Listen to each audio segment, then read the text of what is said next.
Hubble space telescope பற்றி உங்களுக்கு எத்தனை பேருக்கு தெரியும்? டெலஸ்கோப் அப்படின்னோடனே சின்னதாக இந்த ஸ்பேஸை புரிஞ்சுக்கிறதுக்காக சும்மா கண்ணை வச்சு பார்த்துட்டு இருப்பாங்களே, அந்த மாதிரி நினச்சிங்களா? அப்படி இல்லை.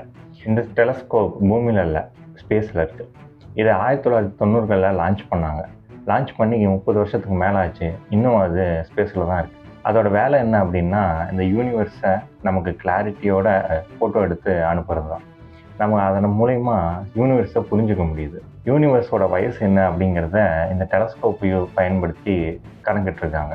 அது அப்ராக்சிமேட்டாக தான் இருக்குது, ஆனால் அதுக்கு இது பயன்பட்டுருக்கு.